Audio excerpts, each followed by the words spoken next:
Ini kan kemarin Gubernur Bangka Belitung ya, Gubernur Erzaldi itu kemarin diperiksa. Sejauh mana Pak keterlibatan dari Erzaldi itu? Karena kan nggak mungkin kalau Pak Erzaldi itu nggak mengetahui dalam RAKB, karena Kepala Dinasnya sudah menjadi tersangka. Kenapa Pak Erzaldi sendiri belum sampai saat ini? Itu aja Pak. Ini yang jawab nih Pak Jampisus nih. Harusnya yang ditanyakan seputaran tentang 271 dan berkembang menjadi 300 triliun. Tapi tidak apa-apa, bisa dijawab sama beliau. Silakan Pak Jampisus. Terima kasih ya. Sebenarnya kami berharap nanti pertanyaan banyak mengenai kualifikasi kerugian negara yang selama ini diperdebatkan di 271 agar clear. Banyak pertanyaan kepada kami tidak kita jawab karena belum tepat waktu dan proses ini masih berjalan. Kalau sekarang sudah ada hasil dari teman-teman auditor dari BPKP, sehingga kita siap untuk menyampaikan ke publik dan mempertanggungjawabkan nanti terbuka di persidangan mengenai 271 tadi adalah kerugian real yang banyak masyarakat berpendapat bahwa itu masih potensial. Nanti silakan teman-teman, saya berharap itu dapat digali karena mumpung ada BPKP dan ahli. Nah, pertanyaan tadi adalah mengenai pemeriksaan Erzaldi, mantan gubernur.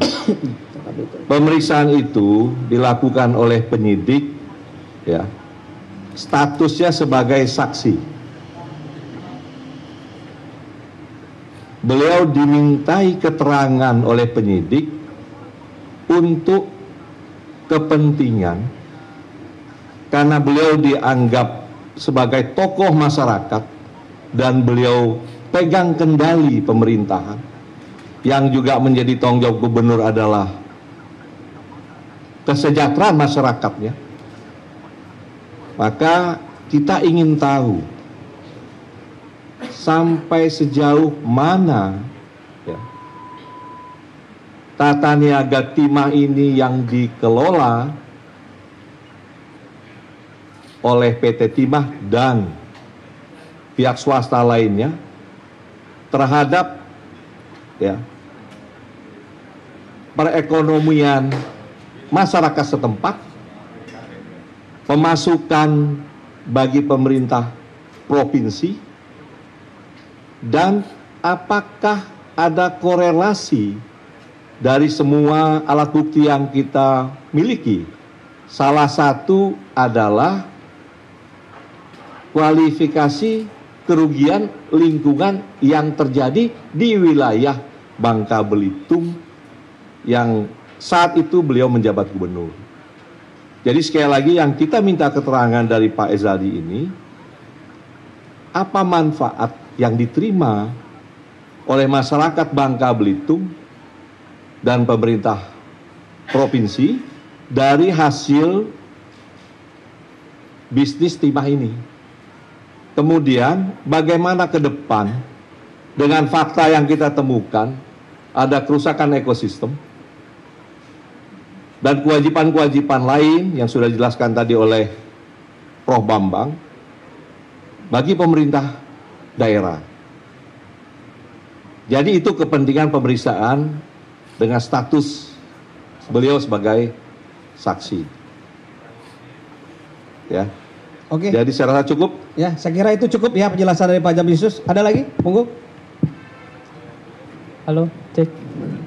Izin Pak Jampisus, saya Irfan dari IDN Times.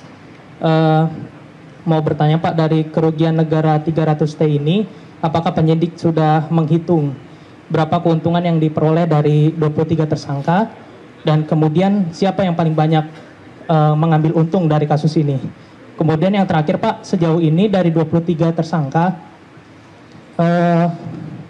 tersangka yang sudah dilapis TPPU itu ada berapa dan siapa saja? Terima kasih. Ya. Silakan Pak.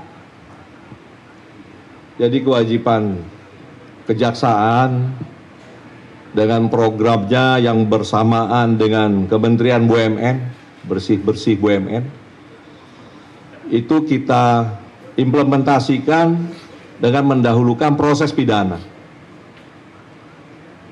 Dengan harapan apabila proses pidana ini selesai, perusahaan ini nanti akan melakukan bisnis dengan tata kelola yang akan diatur oleh Kementerian SDM tentunya kalau menyangkut timah atau leading sektornya lah.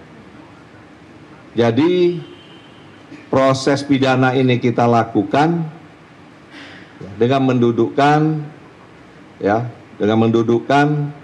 bagaimana dan siapa yang bertanggung jawab, bagaimana proses nanti penuntutannya, ini sedang kita lakukan. Terkait pertanyaan tadi bahwa siapa-siapa saja yang menikmati, siapa saja yang dibebani, ya, kami belum bisa sampaikan ke publik. Kenapa? Karena terkait tim pelacakan aset kami masih bekerja dan berjalan di lapangan. Beban kita selain membuktikan bahwa ini adalah pidana tipikor yang dilakukan oleh penyelenggara negara atau pejabat dari PT Timah bermufakat jahat dengan pihak swasta, sehingga kewajiban kedua bagi penyidik bagaimana ini bisa mengembalikan kerugian yang telah terjadi. Oleh karena itu ini ada korelasinya dengan TPPU. Penyidik dalam pencarian aset itu menggunakan selain tipikor untuk melihat hasil kejahatannya itu ada di mana dan bisa ditarik, apa yang alatnya yang digunakan seperti smelter disita. Nah, ini kan bukan hasil kejahatan, tetapi ini sebagai alat yang digunakan untuk melakukan kejahatan. Nah, semua itu sedang dihimpun dan tim kita masih bekerja, akan kita lakukan penyitaan dengan pintunya juga TPPU, dan ini segera akan kita gelar sebagaimana Pak Jaksa Agung sampaikan. Mudah-mudahan ini akan maksimal kita bisa melakukan pengamanan dengan tindakan penyitaan terhadap aset. Jadi untuk TPPU saya rasa nanti semua sudah clear, sudah kita umumkan yang kena siapa saja. Setiap ada penetapan kita sudah sampaikan. Tapi mengenai aset-aset dan siapa yang menerima keuntungan masing-masing berapa, mohon maaf kami belum bisa sampaikan, takut anak-anak kehilangan aset. Anak-anak yang masih bekerja di lapangan nanti kehilangan aset-asetnya yang sedang diburu. Jadi itu ya. Ya, jadi udah cukup ya. Jadi belum bisa kami sampaikan secara real, tetapi nanti dalam surat dakwaan pasti akan disampaikan. Dalam waktu 1-2 minggu ke depan, Pak Jaksa Agung sudah menyampaikan ini akan segera dilimpahkan. Silakan.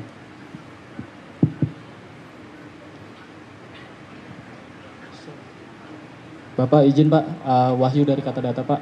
Pak, terkait sampling tadi Pak, ada berapa sampling yang diambil dan di wilayah mana aja di Bangka ataupun di Belitungnya Pak? Terima kasih.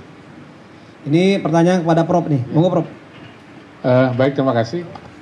Seperti sampaikan tadi bahwa untuk mendapatkan informasi terkini begitu ya secara saintifik, ini juga diminta oleh proses perhitungan itu, maka kami mengambil sampel itu di areal yang mewakili, apakah itu di Bangka dan juga di Belitung dan Belitung Timur. Jadi kami datangi semua itu. Nah, totalnya saya tidak apa ya, nanti di persidangan aja diungkap. Nah, jadi kami datangi itu, misalnya wilayah katakan misalnya di Bangka Tengah. Nah, kita cek nanti di status dan sebagainya, karena selama di lapangan kami dampingi juga oleh tim penyidik dari Kejaksaan Agung dan juga dari PT Timah. Nah, kita temukan misalnya di situ adalah areal APL misalnya. Nah, kita ambil. Nah, termasuk juga kita ukur berapa kedalaman air itu ya, yang dia buka itu. Jadi ambil sampel tanahnya, begitu ya, ambil sampel vegetasi dan sebagainya, dan itu kemudian dianalisis di lab untuk sifat fisik, kimia, biologi, dan juga kondisi vegetasi. Nah, juga nanti kami datangi juga pada kawasan berhutan, apakah itu masuk ke kawasan hutan produksi, kemudian juga ke kawasan lindung, dan juga masuk ke areal di Taman Nasional.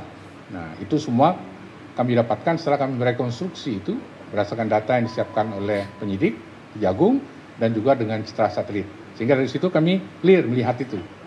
Nah, sebetulnya saya ingin buka di sini Pak Kapus, cuman nanti sudah masuk pokok perkara gitu ya. Nah itu kelihatan sekali. Misalnya di 2015 di lokasi ini, katakan di PT ini, seperti apa sih gambarannya, kita zoom kelihatan nih. Bukaannya kemana tuh kelihatan. Nah, kemudian juga di 2016 seperti apa, 17 seperti apa, 18, 19, 2020. Luasannya pun kita tahu. Nah, seperti itu. Jadi verifikasi itu adalah bagian dari upaya untuk rechecking antara data yang kami dapatkan dari citra satelit dengan kondisi terkini yang terjadi di lapangan. Nah, dari situ juga kami tahu bagaimana pergerakan itu. Misalnya ada perusahaan ya, yang katakanlah kecil iupnya itu, tapi dia merangkak itu membesar ke bawah di luar punya dia. Nah, sehingga itu yang dalam penjelasan kemarin kami sampaikan ada yang iup dan sebagainya. Jadi kami sampai pada kita rekonstruksi seluruh itu, kita bangunkan. Nah, kalau teman-teman lihat itu pasti tersenyum, kok bisa ya? Nah, itulah salah satu cara kami untuk meyakinkan penyidik bahwa apa yang kami lakukan itu bukan, sekali lagi bukan potensial, tapi the real. Nah, kalau di zoom itu kelihatan sekali. Nah, jadi kira-kira begitu yang bisa kami sampaikan. Saya kira itu ya, tadi udah jelas real ROS-nya itu udah jelas ya. Dari citra satelit, pemeriksaan di lapangan, udah jelas. Nanti itu kebutuhannya di pembuktian di persidangan, ya, udah jelas. Jadi beliau ini bukan saja ahli penanganan perkara di Timah, beliau juga sebagai ahli di penanganan perkara Duta Palma kemarin dan beberapa ahli lain. Sudah terbiasa beliau melakukan perhitungan yang real loss seperti ini. Ada pertanyaan lagi? Nanti. Cek dulu nanti. Saya Asri dari Kompas TV, Pak, izin bertanya terkait dengan kasus Timah ini, apakah betul ada keterlibatan dari purnawirawan Polri terhadap kasus Timah ini?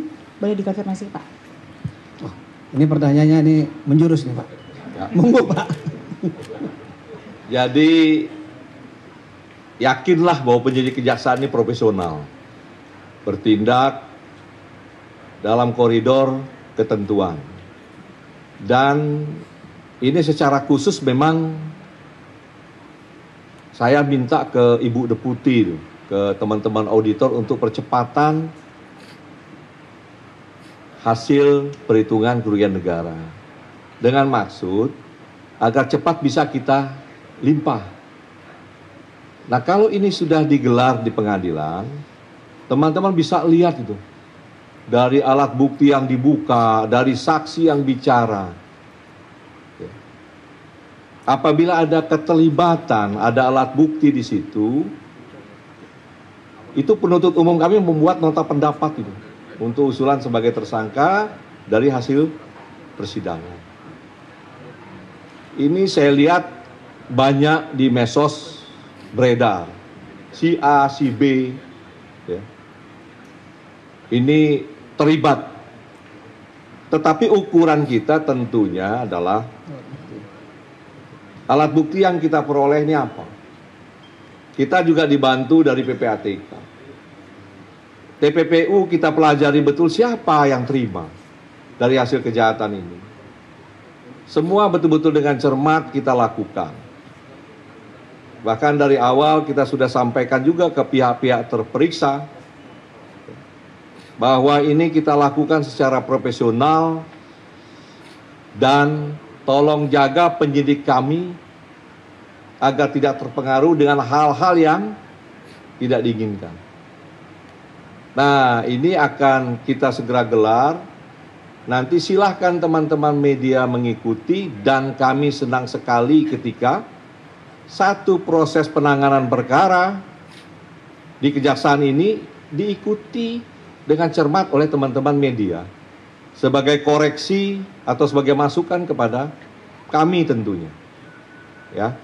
Jadi kami tidak mau berpolemik, yang jelas sudah kita umumkan ada berapa tersangka? 23. 23 yang kami yakini bahwa inilah pelaku dan inilah yang menikmati, inilah yang menyebabkan kerugian, akan segera kita sidangkan. Kalau pertanyaannya kembali apakah stop di sini? Teman-teman media kan sudah melihat proses yang kita lakukan di perkara-perkara besar kan terus berjalan sepanjang alat bukti tersebut ya memiliki kekuatan untuk penetapan tersangka lain.